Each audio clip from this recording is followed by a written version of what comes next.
God made Adam a suitable helpmate. And he made that helpmate not because she's weaker, but because God has given men a capacity and a responsibility that women do not have. And we have to be honest about it.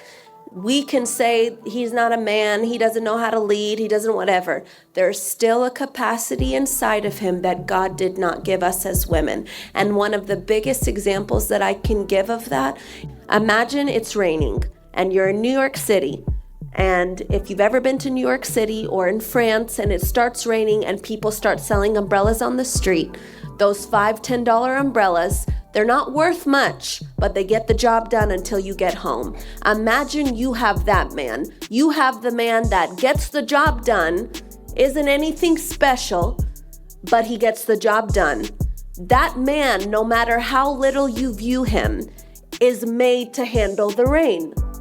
You were not made to handle the rain, but you were made to hold up that which can handle the rain. If you didn't have that umbrella, you would come back home smelling like what you were poured on, what poured on you.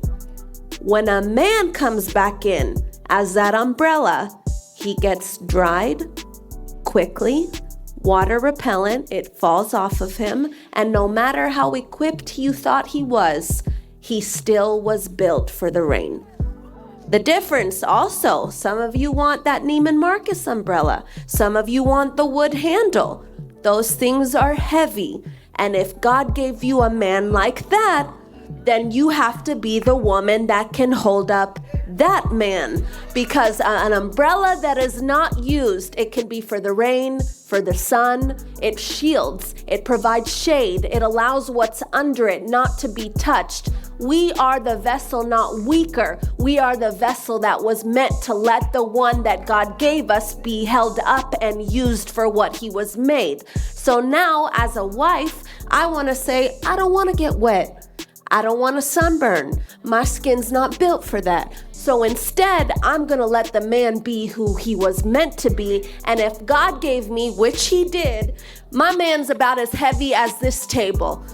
That means God made me capable of holding him up. If my man is not doing what he was made to do, it's because I, as his wife, am not holding him up. One thing I will credit myself to is that man can come and do what God has him to do, because on the back end, he is being held up and held down.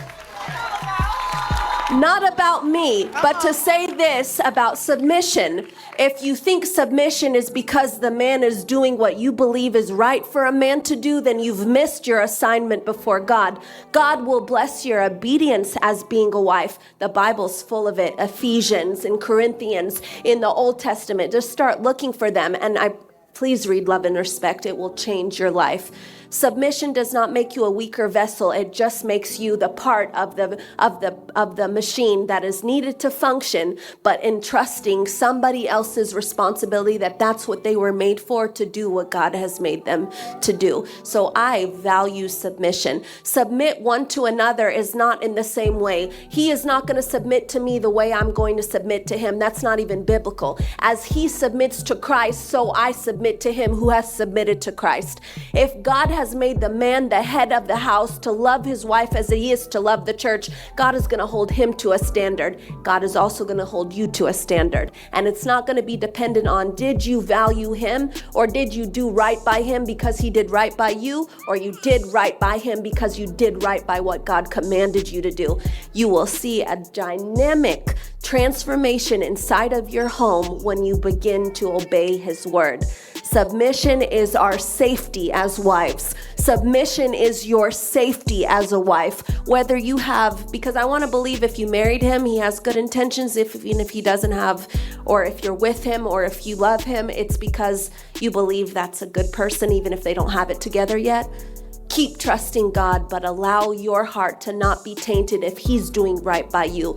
God will make him do right by you. God knows how to reach the man that he gave you so that you don't suffer and cry, so your child doesn't suffer and cry, and so you don't live in a house that is just like what you've always seen. You will be the chain breaker of marriages and relationships and love in this life if you just do it God's way.